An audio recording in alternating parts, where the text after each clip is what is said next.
Good evening.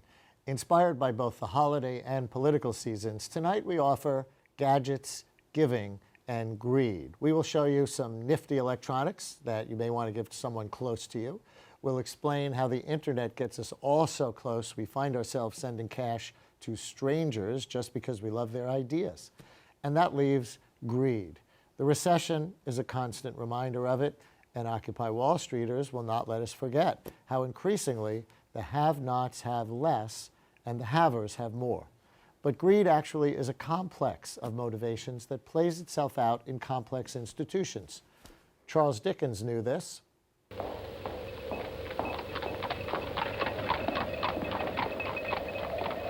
Mr. Scrooge, sir. Who are you? Samuel Wilkins, sir. Oh, yes. You owe me a little matter of 20-odd pounds, I believe. Well, if you want to pay it, come to my place of business. I don't conduct my affairs in the teeth of inclement weather. I can't pay you, sir. I'm not surprised. Not unless you give me more time. Did I ask you for more time to lend you the money? Oh, no, sir. Then why should you ask me for more time to pay it back? I can't take my wife to a debtor's prison. Then leave her behind. Why should she go to a debtor's prison anyway? She didn't borrow the £20, you did. What has your wife got to do with it? For that matter, what have I got to do with it? Good afternoon. But Mr. Scrooge, it's Christmas. Christmas has even less to do with it, my dear sir, than your wife has or I have. You'd still owe me £20 and you're not in a position to repay if it was the middle of a heat wave and August bank holiday. Good afternoon. Humbug. More of Alastair Sim in Scrooge later in the program. But let's tackle greed, then later giving and gadgets. Joining us are Jeff Madrick and Eric Schoenberg. Jeff is author of The Age of Greed, The Triumph of Finance, and the Decline of America. Here he is doing some teaching to Wall Street occupiers recently in New York Zuccotti Park. The FBI actually told the powers that be. The FBI actually told the powers that be that there was an epidemic of fraud. That there was an epidemic of fraud in 2004. In 2004. In the mortgage market. In the mortgage market. Washington and the Federal Reserve had the power to do something about that. Washington and the Federal Reserve had the power to do something about that. They did not. They did not. That's Jeff Madrick learning the rhythm of the people's mic. Can I have one of those while I have a cold? Eric Schoenberg is a former Wall Streeter who, like Warren Buffett, thinks the IRS is letting him off too easy. He teaches marketing at Columbia University, and he identifies with the Patriotic Millionaires, as they're called, in this video.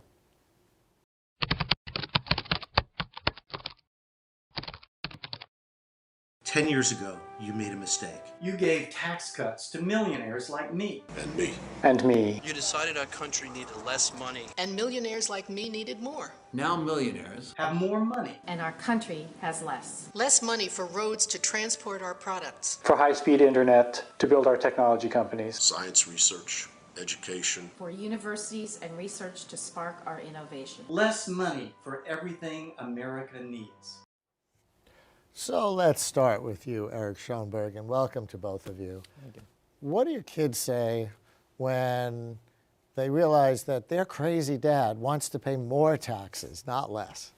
Yeah, well, they do like to pull my leg about it. But, I think they understand the basic point. If you go back to Scrooge, which is kind of our prototypical example of greed, the whole point of that story is that greed is not really ultimately in Scrooge's own self-interest. And he learns that lesson at the end. He learns that he lives as part of a society, and he's going to be a happier person when the people around him are better off. And that's my perspective, and that's basically what I tell my children, which is I think it's far more important that they grow up in a society that works for everybody than that they get a few additional gadgets at Christmas. And that's basically why I support higher taxes on the wealthy. Thank you for promoting our gadgets segment later in the program. There were really some cool gadgets to get. I'm looking forward to the Apple TV that's coming up next year, but that's another story.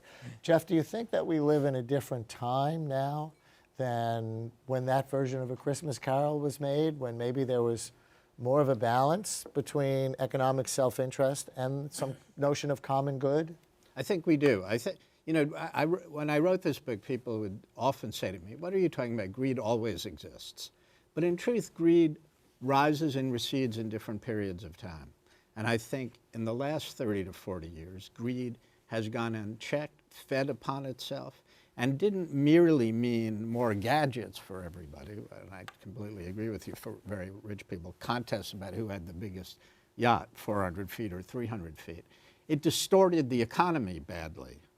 People learned through greed, rewrote the rules, didn't abide by the rules, misdirected capital because they could make lots of money doing so.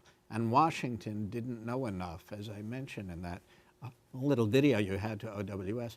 Washington didn't know enough to stop them, rechannel them, hold them back.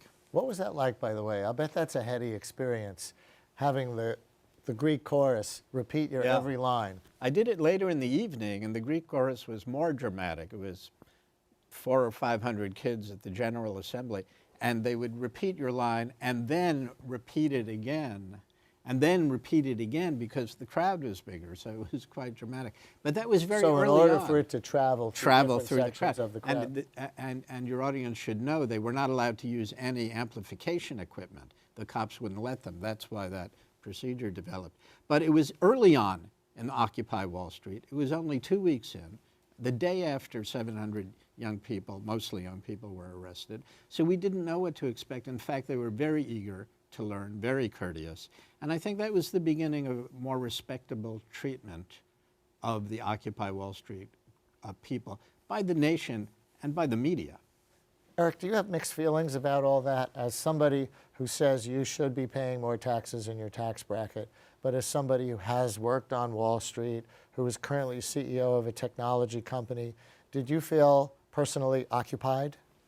No, not at all. I'm very sympathetic to the perspective of Occupy Wall Street. Now, I mean, I'm not sure that I agree with everything that they have to say, and you know, the most obvious problem is it's not exactly clear what sort of policies they would support.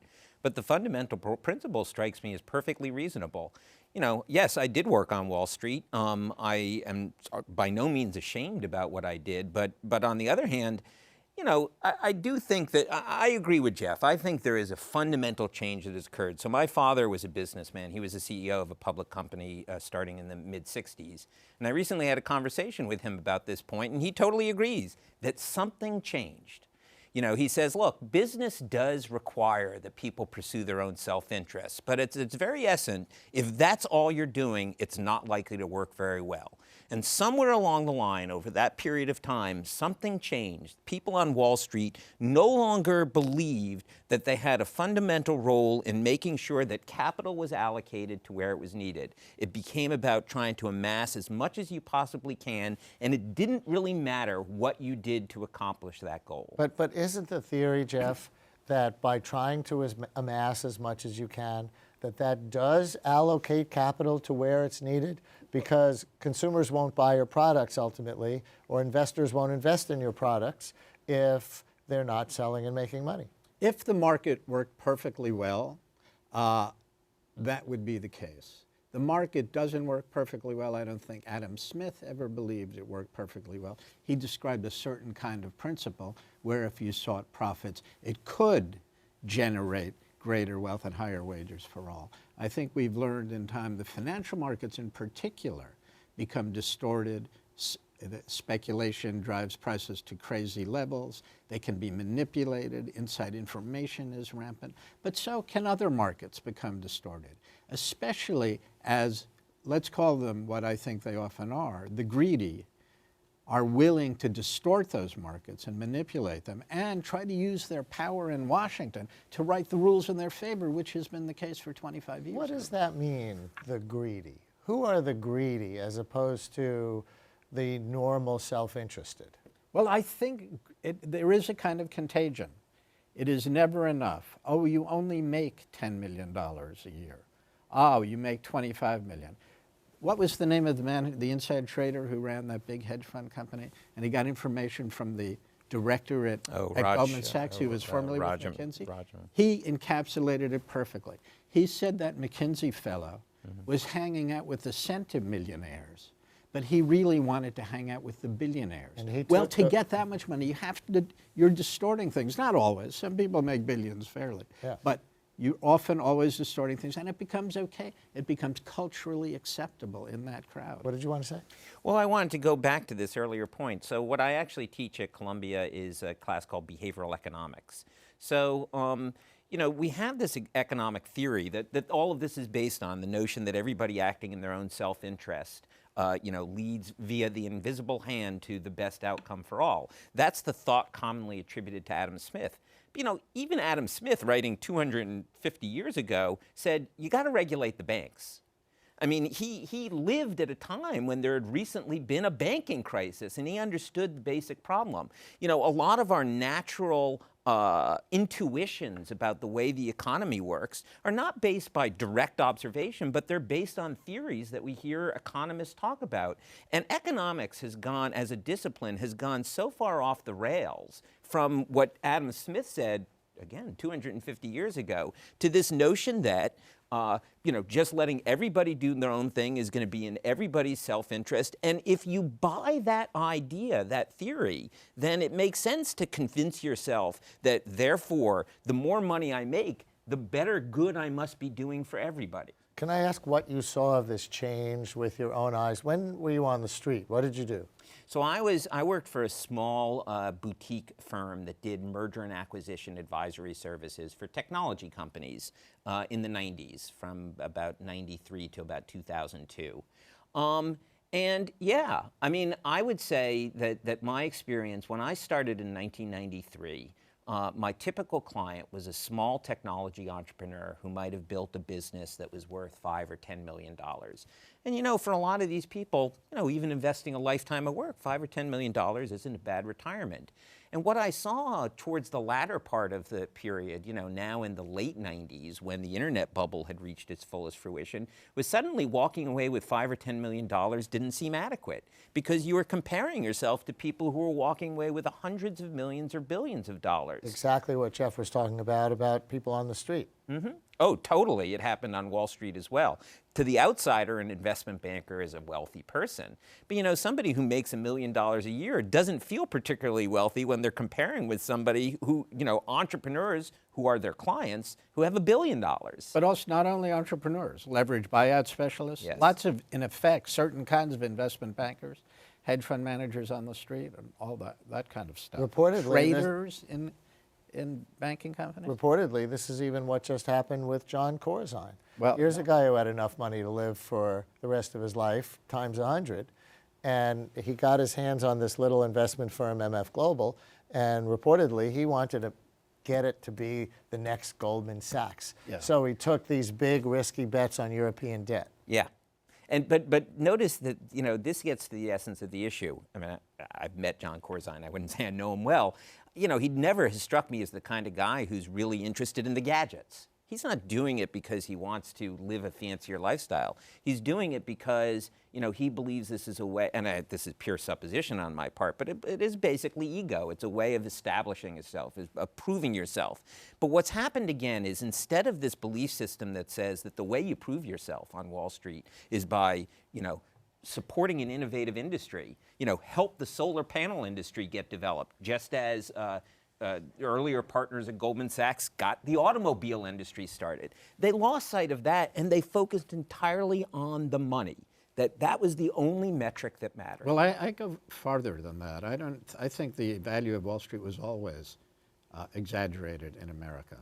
You know, Alfred Chandler, the great business historian, said most of the capital put into America came out of the profits of companies that were not started by Wall Street capital. But that aside, my view of this greed, actually, the greed era started back in the 1970s and a little earlier, with the undermining of Regulation Q, which is what Adam Smith actually favored, of course, which was to keep a top on the interest rate you could pay savers and zero to checking, so the banks couldn't keep raising the rate, attracting money, and then going to make all kinds of speculative investment. That began to change as early as the 1960s. So it was our politics that changed first to allow the banks to get their hooks in to the government to undo some of the regulations to enable the greed? Right. I think there were two roads, but the most important one was in my view, and in my book, Age of Greed. Politics changed first in the 1970s, made it easier for people like Walter Wriston, who eventually built Citicorp, to start undermining the regulations, taking big risks, big greedy risks, even in the 1970s. So what do we have to do to put the genie back in the bottle? And I ask you, Eric, knowing that, as you told me before we went on the air, you're a capitalist. You don't want to just bring down this system. Mm-hmm. You want to make it generate wealth, but do it in the right way. Well, it's not going to be easy. I certainly think that's true. But you know, we go back to this, to me, what the fundamental notion is, which is, you know, why do people on Wall Street behave this way? Why has this become a broader norm within our society? Well, that's the notion. It's a social norm that they adopt to what they think is appropriate. I have a doctorate in psychology, and there's this idea in psychology called the logic of appropriateness, which is that very often it looks like people decide what to do based on what they think they're supposed to do. And, you know, I would even, leaving aside government policy, so we go need back. cultural change We need before we cultural get the change. political change that creates the economic And this is change. why I've joined Patriotic Millionaires, which is a group of individuals going out there and sending the message that says, hey, you know, we think we should be paying higher taxes, join us. And you know what? A lot of people respond to that. I think that there is, may well be a majority of wealthy Americans who would be in favor of higher taxes. There's some conditions, there's some concerns about what government will do with it, but people want to make a sacrifice. We just have to enable them to understand what the purpose of it is. Last word, anything I to think add? it's important to say it is a cultural issue. How to change culture is one of the great mysteries. We can start by knocking Wall Street down to size and bringing back faith in government, which was destroyed back in the 1970s. But there's magic also, and OWS, Occupy Wall Street, has to some degree been magic. It's given voice to the frustrations and anger and confusion of millions and maybe tens of millions of Americans. Magic from Madrick and Schoenberg. Thank you both. Thank you. Coming up after the break, with the web, anyone can be an angel to an entrepreneur. Ma, guess what? I went back to college. No, I didn't quit my job. I'm finishing my degree with a CUNY Online Bachelor's in Business. I interact online with real City University of New York faculty on a schedule that fits my busy life. Ma, you should look who's teaching at CUNY. And it all leads to a high-quality Bachelor of Science degree in business. I can attend class anywhere, anytime. Yes, Mom, even at your house Friday night for dinner. The CUNY Online Baccalaureate. Get back to business.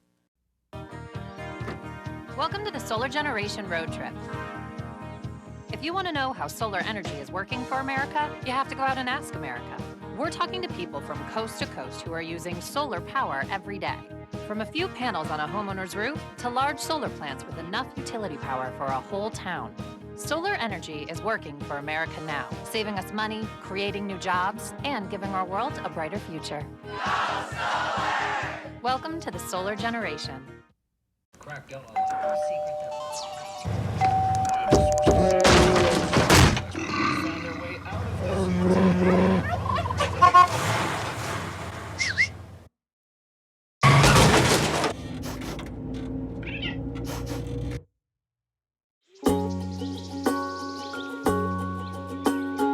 Getting closer to nature can get you closer to your family.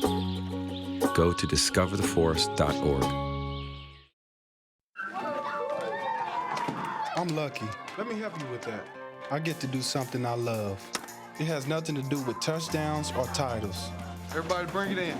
I get to play a part in the life of someone just starting out. How many of you think homework is just as important as teamwork? I help keep kids in school. Good. And that's the name of the game. My name is LaDainian Thomason. I don't just wear the shirt, I live it. Give, advocate, volunteer. Live united.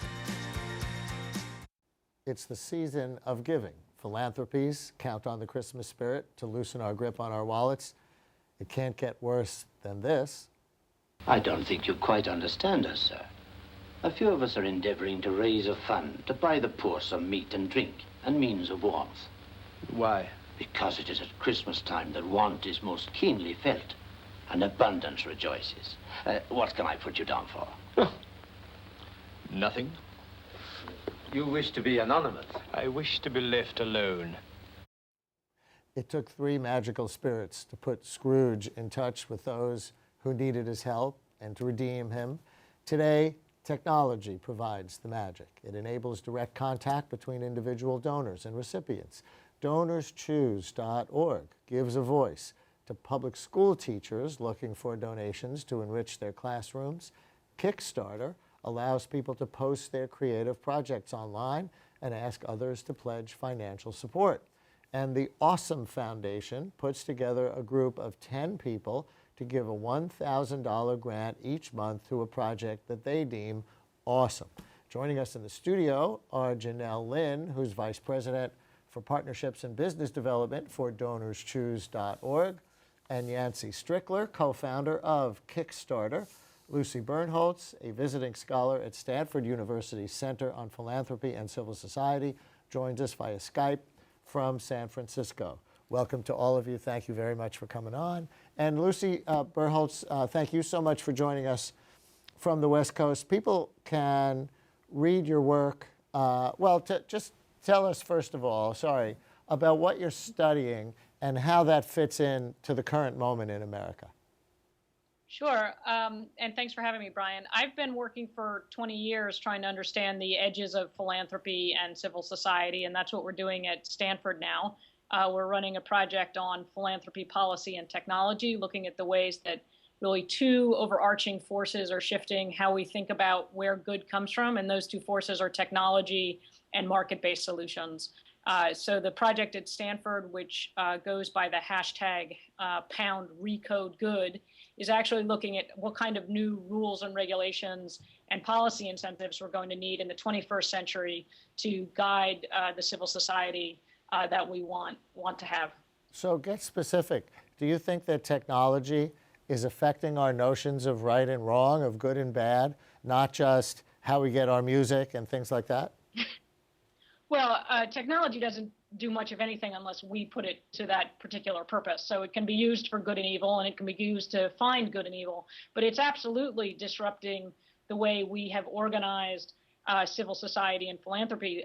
Really, a 60-year phenomenon has been pretty much upended. Donors Choose and Kickstarter are two very good examples. By allowing people to post directly the things they want to do and reach out to a community of potential funders and supporters directly, you get rid of all the organizational structure that we're very familiar with and around which most of our philanthropy is guided. You know, we're used to having to give money to a particular type of organization in order to get a charitable tax deduction or meet the rules that are placed on philanthropy. Kickstarter makes that irrelevant. Donors Choose lets you speak directly to teachers and find out exactly what they need in their classroom. Plus, the donor gets to find out who else is supporting the work and what else are they giving to, and there begins to be this community of both projects, if you will, or doers, as I call them, and communities of donors. So what we're seeing is people being able to find much more direct information and access to the things that they care about. And that, of course, is a perfect setup to our two guests who are in the studio. So Yancey, remind viewers who don't know exactly what Kickstarter is and how does it fit into this broader notion of what has value in our society that Lucy was just talking about. Yeah, I agree very much with the things that Lucy was saying. Kickstarter is a website where people can raise money for creative projects. So it's where musicians and filmmakers and artists and people just like any of us post their idea about something they want to do and how much money they need to do it. And then people come and get involved and they pledge amounts of money and get things in return. So you get a ticket to the show or a copy of the album, your name in the credits, whatever people might want to offer. But we were really motivated by this value idea. And what my partners and I saw was that the only ideas that had real currency in the world were ideas that could produce profit for someone else, that could make money. But most ideas are just ideas. It's a thing that you want to see exists in the world, and you don't have that cage of profitability around it. That's not what you're interested in. You just want to produce this thing. And we just didn't see an opportunity like that anywhere in the world. And so what we sought to do with Kickstarter is create a place where something could exist just because people wanted it to, and lowering that threshold for what would generate funding for something. So give me a great example of an actual thing that came into the world this way. Well, there have been over 15,000 things funded so far. I'll just say, the Sundance filmmaker film slate for this coming January was announced last week, and 10% of the films had raised money on Kickstarter. And that's the most prestigious, prestigious cultural events in the world, and 10% of those films use Kickstarter to find support because the traditional structures that we have just don't work anymore. And there's a lot of space there where public money, in the sense of patrons of the arts in a new kind of way, can step forward and fill those gaps. And Janelle, for Donors Choose, since you're raising money for public schools, are you sort of the bake sale of social media? Yeah, and in essence, we have, we've raised over $93 million funneled to all public schools across America. And it's a venue that allows anybody, whether they donate $1 to $10,000, to really make a visible impact. So somebody who's donated $1 can actually see exactly where their money goes, correspond with the teacher, receive thank you cards from the classroom, and feel like they have the same visibility and recognition as a $1 million donor traditionally had. And what draws them in? If somebody donates money to a public school, it's usually their own child's school, or it's the one from the neighbor down the block who came in selling wrapping paper at the holidays, or whatever it is. How do they get the visibility, these various schools around the country, and how do you see that the money is going where it's needed instead of going into some wealthy public schools? Well, 70% of our donors actually come to our site, and this is the first time they've ever donated to public school education. So half of them are drawn to just the model versus the public school, but they often will search based on the hometown that they're from, their favorite hobby, their favorite subject in school. So they're not really necessarily they're not necessarily parents who are funding their own classrooms. So when a typical donor comes to our site, they'll often search and sort by poverty level or by highest need, which we define as poverty level, fewest number of days left on the site, or a teacher who's only put up a project for the first time. So these are the ways that we sort of ensure that the funding actually goes to the highest need public schools in America versus the schools that do have enough resources. That's great. So Lucy, do you think that people who are making these donations to places like Kickstarter and Donors Choose have a different relationship with giving money to individuals or with small institutions like individual schools than they would to large charitable organizations?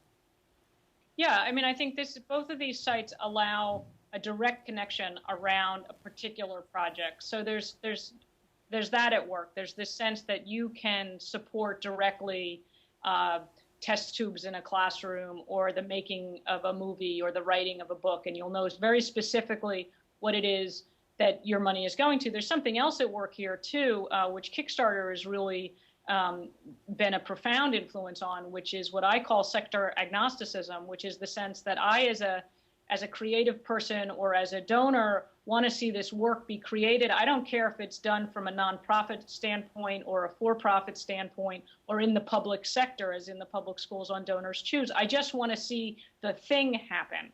And, there's that old saying from way back, I don't know, sometime in the 1990s about on the internet, nobody knows if you're a dog. Well, on the internet, nobody knows if you're a nonprofit. And Kickstarter and Donors Choose and a lot of the other online sites are making it possible for us to give our financial resources to the work we want to see happen, regardless of whether it's sponsored by a not-for-profit organization or individual. That's so interesting. So let me come back to the two of you, because I know that data on the web, which is often very data-driven compared to technologies of the past, makes it more possible than before to see exactly who's giving as well as who's getting. So Yancey, how do you use that data at Kickstarter, and who is giving and getting, and do you think it's different substantively from the people who are giving to Donors Choose, which is a nonprofit? Right. I think that people come to Kickstarter generally through a specific project at first. So we've had about 1.25 million people have backed a project on the site, and about 200,000 of them have backed more than one. So those people who came in for one thing and then found something else to get involved in, and they become sort of serial patrons on the site. We haven't done a lot of research into actually who is pledging money on Kickstarter. I think typically you do that research for reasons of marketing or some sort of demographic survey along those lines. We just haven't cared about that to date, to be honest with you. We don't allow companies or advertising on the site, and I doubt we ever will. And so for us, we like that all the activity is happening just between regular people. But we do use data a lot to give creators a good idea about how to structure projects, to give them a sense of best practices, like the most common amount pledged on Kickstarter is just $25. So it's typically smaller amounts coming from lots of people. So we find things like that can give people a much greater sense of how to structure their projects. And Janelle, I know you had a hackathon recently inviting programmers to use your data to figure out what it is that classroom teachers are asking for and need, right? We actually opened up about 10 years worth of data, ranging from 1 million donations done through the website to the 300,000 project requests that were submitted, and opened it up to data crunchers and to developers to analyze. And Stephen Colbert, one of our board members, offered up a trophy to the winner of this prize, and we were really thrilled by the result. We had over 400 developers participate in the effort. We were able to develop about 50 new apps for DonorsChoose.org. So it was really successful for us, and we look to continue to open up our data to make more discoveries. All right, well, we're going to continue with you two. And Lucy Bernholz, thank you so much for joining us. You bet, thank you. People can read Lucy's work at philanthropy2173.com. In a minute, we'll talk to Christina Shi from the Institute on Higher Awesome Studies. That's actually what it's called. But first, let me ask Janelle about the ways in which DonorsChoose is using donations from corporations and foundations. Sure, it's actually, it's not necessarily for the amount of funding that they're giving to us. We actually find that corporate and foundation giving is a catalyst for us to bring in new donors.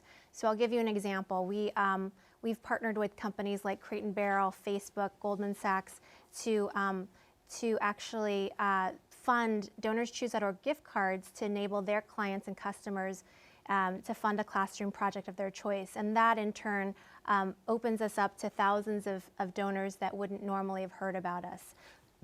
Does it work both ways? Is it also that a foundation with a lot of money to give, but that wants to make sure that its money is going to places that actually have some value in the community, sees that a lot of individuals might be giving to something on DonorsChoose and says, aha, there's a grassroots buzz here? Oh, sure. And they love the fact that they can give very directly, just like individuals can direct their funds specifically to a community, know exactly who's donating to that community, and be a part of that experience.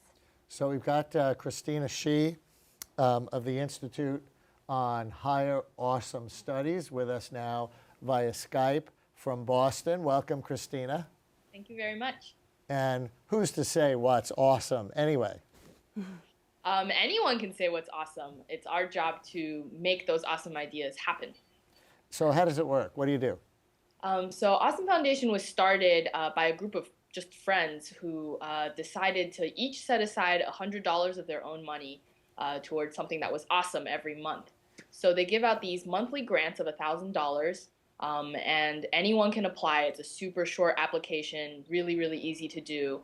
And whichever the most awesome idea that month is, gets $1,000, no strings attached, sometimes even just straight up cash in a brown paper bag. So. And how is this different from, say, Kickstarter, as Yancey was describing it before? It's different from Kickstarter in that for Kickstarter, people are usually raising more than $1,000, and it's more of an ongoing effort. So as people do their Kickstarter campaigns, they submit these updates and they give out rewards. It's a much more involved process, and the idea is that you're engaging with more people. Here, you basically just have to impress however many trustees there are in the chapter. So for us, it's 23 people. You have to impress some amount of us to really rally behind your idea, and then we'll just give you the money. You don't have to make any rewards. You just get the money and you can do whatever you want with it. Give me a couple of examples of projects that have so radiated awesomeness that they've been the recipient of this money.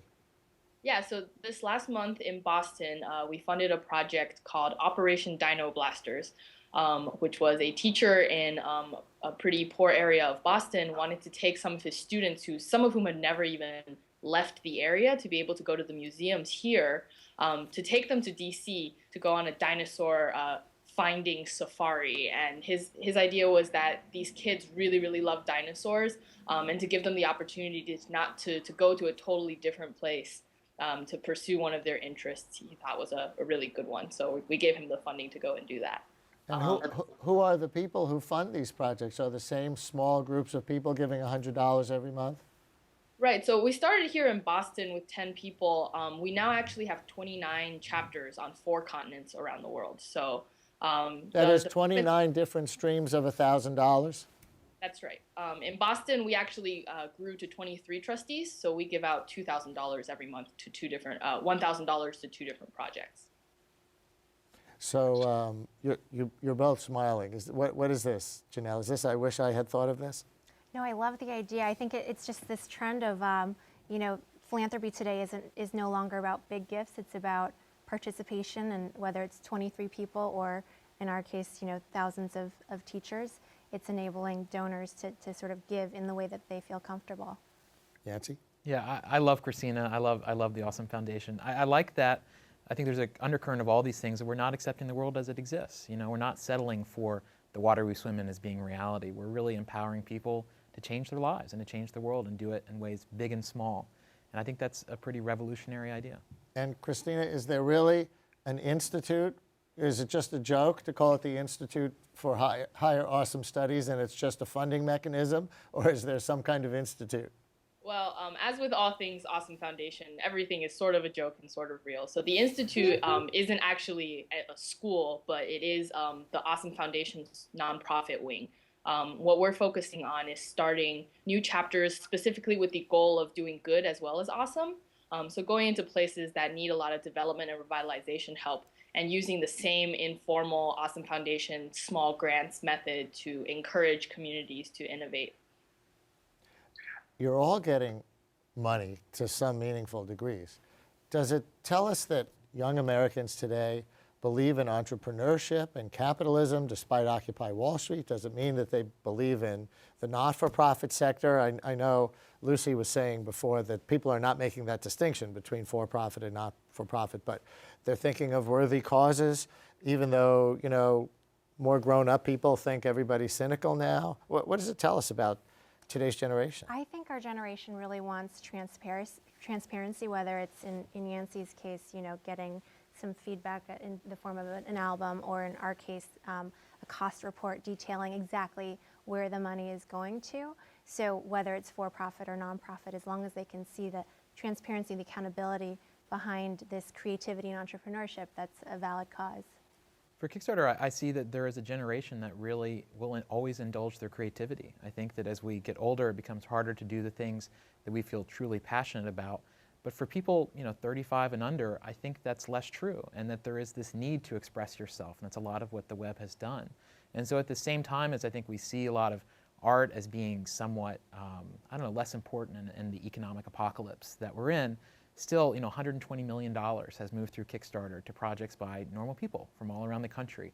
The annual budget for the NEA this year is $154 million. So next year, Kickstarter will very likely distribute more money to the arts than the United States government. And that's coming from the people. This is clearly something that we value and something that we want to see exist. And other people are dropping the ball, so people are standing up for themselves. I think art is more needed in hard times because people need the help interpreting reality and processing it and helping them cope with it that art provides. But Christina, tell us about your Detroit project.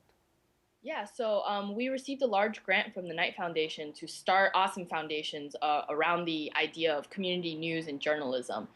This was really exciting for us because, I think my answer to your previous question would have been that I don't think a lot of us who are going into this and who now have ended up in this new philanthropy sector really thought of ourselves as being philanthropists or nonprofit people. We just sort of saw problems in the world, wanted to solve them, and then sort of ended up here. So I think that's very exciting. But, it's exciting for us to be able to work with a big foundation and help change up the way that they're doing things. So what we're doing in Detroit is we're launching an Awesome Foundation focused around improving community news. And I'm working with a great community organizer there to help find our initial trustees. We're using the foundation's money to subsidize the trustees' contributions so that you don't have to be somebody with $100 a month to participate now. You can just be someone who really knows the community and really knows where this money should be going. The essence of renewal at this time of a very tough year. The Awesome Foundation, Kickstarter, Donors Choose. Thank you all very much. Now, if you would like to give to one of these groups or make a pitch for a donation, visit Kickstarter.com, DonorsChoose.org, or AwesomeFoundation.org. Coming up, Peter Rojas from Gadget with a stocking full of gadgets. Stay tuned. Ma, guess what? I went back to college. No, I didn't quit my job. I'm finishing my degree with a CUNY online bachelor's in business. I interact online with real City University of New York faculty on a schedule that fits my busy life. Ma, you should look who's teaching at CUNY. And it all leads to a high-quality Bachelor of Science degree in business. I can attend class anywhere, anytime. Yes, Mom, even at your house Friday night for dinner. The CUNY Online Baccalaureate. Get back to business. Welcome to the Solar Generation Road Trip. If you want to know how solar energy is working for America, you have to go out and ask America. We're talking to people from coast to coast who are using solar power every day. From a few panels on a homeowner's roof to large solar plants with enough utility power for a whole town. Solar energy is working for America now, saving us money, creating new jobs, and giving our world a brighter future. Go solar! Welcome to the Solar Generation. Into each life, a little rain must fall. And what rains on our cities flows into what we drink. The Arbor Day Foundation invites you to plant trees in your community, so the water that flows into our rivers and streams will be clean and safe. Visit arborday.org to find out how to plant the right trees in the right place. And support Tree City USA, where you live. Go to arborday.org. Crack don't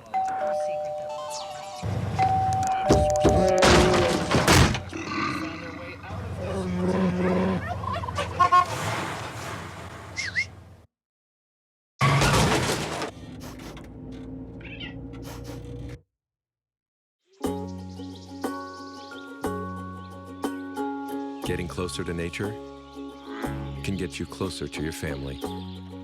Go to discovertheforest.org.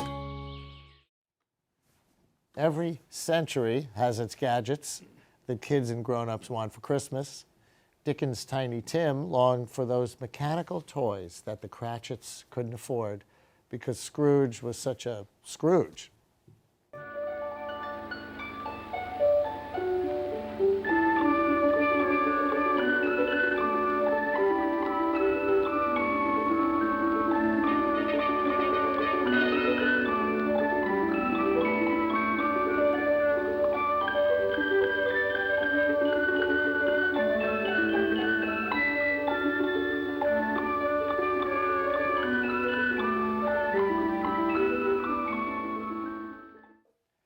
And now our own version of the toy store window. What wondrous electronics are in Santa's sack this year? Joining us, Peter Rojas, co-founder of the technology review site Gadget. Hey, Peter. Hey, how's it going? Good. Looks like you got some great stuff. I got a lot of stuff. A lot of new fun toys have come out this year. Yes, and here they all are, and I'm taking them and leaving. Have a happy Christmas. No, let's start, and we're going to go through a few categories. Sure. With phones. What you got there that's new and different? So this phone actually isn't even out yet. It's the Samsung Galaxy Nexus. And so every year, Google, which makes Android the mobile operating system, which is sort of along with Apple's iOS, the other big smartphone operating system, every year they do sort of like a signature device that runs Android and runs the latest version, has all the coolest technology. And this year is the Galaxy Nexus. They built it with Samsung. That was their hardware partner.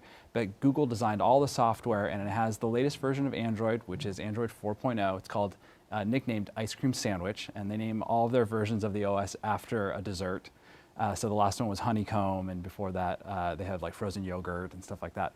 And the great thing about this phone is that it has a beautiful high-resolution display. It's actually one of the first phones with actually a high-definition display. It's 1280 by 720. So phone. Yeah, I mean it's the higher resolution than a lot of people's laptops. So it's a pretty amazing, beautiful screen. And it has all sorts of like cool little things built into it. Like it has what's called an NFC chip. So with Google's Google Wallet software, you can actually use this phone to pay for stuff. So you just kind of tap, and you can pay for things like you can pay for New York City taxi cabs with your phone now. Huh? Because it serves as a credit card. Yes. Once you've put your credit card data into it. Yeah. So you register with Google. Now the complication is I have the version that works with T-Mobile. The Verizon version of the phone might not have that software in it. But it will be a feature that's available to Android phones going forward. And so I think in 2012, we're going to see a lot of Android phones which give you the ability to pay for things. Can you have a conversation with it like you can with Siri on the iPhone 4? So it does have voice commands. It's not as sophisticated as what you have with Siri, but you can use it to compose text messages and do basic commands. And it does a lot of other cool things, like with the screen, you have this amazing, this gigantic, beautiful screen. It's actually more than an inch larger than the screen on the iPhone 4S. And so a lot of people say this thing is actually a little too big, but when you actually play with it, it's lighter than the iPhone 4S. And the large screen, complemented with the small, thin, slim design, makes it actually very comfortable in the hand. So it's not something that you feel like is really large in your pocket, or when you're holding up talking, that you have this like oversized device. So who's winning now, in your opinion? Droid or Apple iPhone? I know this is a very, controversial question, and people think it's a slam dunk for iPhone, but I know a lot of people who think before the new generation of these 4s on either side, that Droid was actually the better OS. I think it's a Coke versus Pepsi kind of situation where no one talks about the other colas. And so I think that iOS and Android are dominating the market, and BlackBerry and Microsoft's Windows Phone, to a lesser extent, are the ones that are having trouble getting traction, given how much success Android and iOS have had. Let's go on to tablets. All right. So I just got this, actually, FedEx dropped this off this afternoon, so I haven't even really had a chance to play with this yet. And this one's also not out, but it's called the Motorola, it's the XY board. This is an 8.2-inch display, and it runs on Verizon's network, so it has the super fast LTE speed of 4G, which is pretty fast. I mean, it's a lot faster than the cable or DSL connections a lot of people have in their home. And what I like about this is it's very light, it's very thin. It runs on, also runs on Android. It runs on Honeycomb, which is the last generation of Android. But it'll be getting upgraded to Ice Cream Sandwich early next year. And something that is similar in size to the Kindle Fire, which I don't have, but I can talk about, is the Samsung Galaxy Tab 7.7. And this is the 7.7-inch screen version of their Galaxy Tab tablet series. Also runs on Android and has something that's just kind of like a smaller, more pocketable, if you're like carrying like a winter coat or a parka or something like that. So how much does size matter in all of these things? Because we could look at the array across the table. That one's a phone. Yep. That isn't a phone, but it's just a little bit bigger. Yeah. And then that's a little bit bigger, and they're all smaller than my trusty iPad over Yeah, here. so there's a big question as to whether Apple is going to do an iPad with a smaller display. They've sort of, Steve Jobs, before he passed, said that Apple wouldn't do a 7-inch iPad, though he was famous for saying things that he wouldn't do and then later doing them. The success of the Kindle Fire, I think, shows that people do like that form factor. It's a little easier to carry around. It's really nice for reading. It's light. It's hard to hold an iPad with one hand while you're reading a book or looking at an online magazine or something like that. They would be even harder to write on than the iPad is with its on-screen keyboard, which is not that bad, but it's not like having an actual keyboard. I think that the market is going to segment into larger tablets, which are sort of laptop replacements, and then you're going to have smaller tablets, which are more about watching video, maybe doing some very simple web browsing and reading books and things like that. And that I think we'll find in a few years that people are comfortable having multiple tablets just in different sizes and for different scenarios. So an iPad might be something that you use maybe when you're out traveling. The Kindle Fire type device might be something that you use maybe in bed when you're reading This a book. is what they all hope for, that there's going to be a market for more and more devices. I mean, I already have a phone, an iPad, and a laptop. Yep, that's sort of the goal. And that was the big question. I think when I came on after the first iPad came out, there was a big question, is an iPad, as a tablet, a device that we can fit in between a laptop and a smartphone? And I think the answer has been yes, absolutely. Sure. And now the big question is, how big is that market? Is it going to be like the laptop market, where we have 17-inch laptops and we have 11-inch laptops, or you have a whole bunch of sizes in between? Or is it really that the market is about more or less the iPad? All right, we're going to talk about personal data devices, and we're going to talk about televisions and what's new in televisions before we go. What is a personal data device separate from what we've already been describing? So these are small devices which you wear on yourself, on your body, all the time. This is the Fitbit Ultra. This one just came out. I don't know if you can see the display.